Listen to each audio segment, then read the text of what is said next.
अनुप्रिया पटेल की पार्टी और आपकी पार्टी को लेकर तमाम बातें गई कि सहयोगी दलों की भारतीय जनता पार्टी सुन नहीं रही है और हमारे दरवाजे यानी समाजवादी पार्टी के दरवाजे आपके लिए उनके लिए खुले हुए हैं। जिस तरीके से आप कह रहे हैं कि 1952 से आरक्षण का मुद्दा आपका लटका हुआ है, आप 2014 से सरकार में है, पूर्ण बहुमत की सरकार आपने 2 बार देखी है, फिर भी सरकार में है, आपकी तपस्या में कहाँ कमी रह गई? आप आरक्षण क्यों नहीं दिलवा पा रहे? बिना पाठशाला के हमारा समाज जो है वो जो है मधुशाला में चला जा रहा है।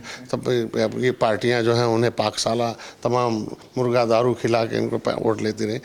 आप भी अधिकारियों से ज़्यादा खुश नहीं दिख रहे। उत्तर प्रदेश सरकार में कैबिनेट मंत्री और पॉलिटिकल गॉडफादर ऑफ फिशरमैन कहे जाने वाले संजय निषाद जी हमारे साथ है। बात की जाए तो जिस तरीके से आज मुख्यमंत्री आवास पे बैठक हुई है चुनाव को लेकर, क्या कुछ निकल के आया है? मुख्यमंत्री की एक टीम बनी है, प्रभारी मंत्री कई जगह पर बनाए गए हैं। ये तो पहले से तय हो गया था, हम लोग गए थे क्षेत्र में उस कार्य को। मुख्यमंत्री जी अभिभावक हैं, अभिभावक मार्गदर्शक हम लोगों को दिशा निर्देश मिला। आगे फिर हम लोग तैयारी कर रहे हैं।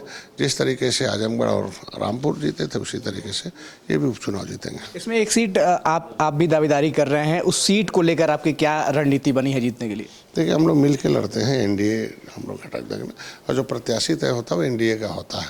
तो आज के दिन में भारतीय जनता पार्टी की परंपरा रही है कि सहयोगी दलों को सम्मान देती है और सम्मानपूर्वक काम करती है। आपने कहा था कि इस तरीके से अगर बुलडोजर की कार्रवाई होगी तो चुनाव नहीं जीत पाएंगे। बुलडोजर पंतनगर में रुक गया है, क्या अब उपचुनाव जीता जा सकता है या आने वाले समय जो चुनाव है उससे बेहतर स्थिति होगी? धन्यवाद दूंगा मुख्यमंत्री जी को, संज्ञान में आने के बाद निर्णय लिया उन्होंने।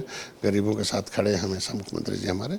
कुछ अधिकारी हैं जिनकी गलतियों की वजह से नुकसान होता है, तो ऐसे में निश्चित रूप से कहना आवश्यक होता है। समाजवादी पार्टी की नेता हैं और गोरखपुर से चुनाव भी लड़ चुके काजल निषाद, उन्होंने भाजपा के सहयोगी दलों को लेकर अनुप्रिया पटेल की पार्टी और आपकी पार्टी को लेकर तमाम बातें गई कि सहयोगी दलों की भारतीय जनता पार्टी सुन नहीं रही है और हमारे दरवाजे यानी समाजवादी पार्टी के दरवाजे आपके लिए उनके लिए खुले हुए हैं। क्या जवाब देना चाहेंगे? जो नेता टिकट मांगता हो वो टिकट देने वाले के ऊपर कोई आरोप नहीं लगा सकता। जब टिकट देने लायक बने तब उनके ऊपर कोई आरोप करें। जिस तरीके से आप कह रहे हैं कि 1952 से आरक्षण का मुद्दा आपका लटका हुआ है, आप 2014 से सरकार में है, पूर्ण बहुमत की सरकार आपने 2 बार देखी है, फिर भी सरकार में है, आपकी तपस्या में कहाँ कमी रह गई? आप आरक्षण क्यों नहीं दिलवा पा रहे हैं? तपस्या तो भगीरथ ने तपस्या किया तो गंगा उतरी थी। एक लंबा तपस्या हुआ तो देश आज़ाद हुआ था। तो तपस्या में तो रखना पड़ेगा ना। आज़ादी के लिए समय आया तो आज़ाद हुआ देश। अंग्रेज भागे, मुगल भागे, उसी तरीके से अगर हम देश में मूलों अंग्रेजों को भगा सकते हैं, संविधान बनवा सकते हैं, तो संविधान में लिखा हुआ धारा जो है वो भी लागू करा सकते हैं। उसके लिए धीरे धीरे हमारा समाज एजुकेशन में बहुत पीछे था, शिक्षा में था नहीं था। तो शिक्षित न होने के नाते वो समझ नहीं पा आरक्षण क्या है, उन्हें हमें समझाने में बड़ा कठिनाई हो रही। तो अभी मैंने अपने मछुआ कल्याण कोष की स्थापना की है। उसमें निषादों के बच्चों को फीस कोचिंग देने के लिए उनको पढ़ाएंगे, लिखाएंगे, अच्छे पदों पर ले जाएंगे। जब वो पढ़ लिख लेंगे तो संविधान क्या होता है अंग्रेजी में लिखा हुआ ना कि संसद में 1961 जो है कि केवट मल्ला मछुआरा अनुसूचित है, RGI registrar general of census of India, यही नहीं जानते होंगे कितने लोग। तो ये जान जाए, इसके लिए बजट चाहिए, इसके लिए नीति चाहिए। तो आज नीति बनवा के इनके लिए पैसा ला रहा हूँ। उनके रोजगार पाठशाला भी चाहिए, निश्चित रूप से उनके लिए कार्यशाला पाठशाला तो जरूरी है। बिना पाठशाला के हमारा समाज जो है वो जो है मधुशाला में चला जा रहा है। तब ये पार्टियां जो हैं उन्हें पाकशाला तमाम मुर्गा दारू खिला के इनको वोट लेती रही।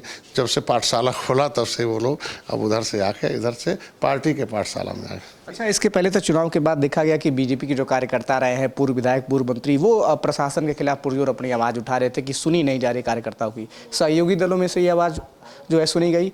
आप भी अधिकारियों से ज़्यादा खुश नहीं दिख रहे। आप सभी अधिकारी को नहीं कह सकते, क्योंकि अधिकारी अच्छे नहीं होते तो उत्तर प्रदेश सर्वोत्तम प्रदेश कैसे बनता?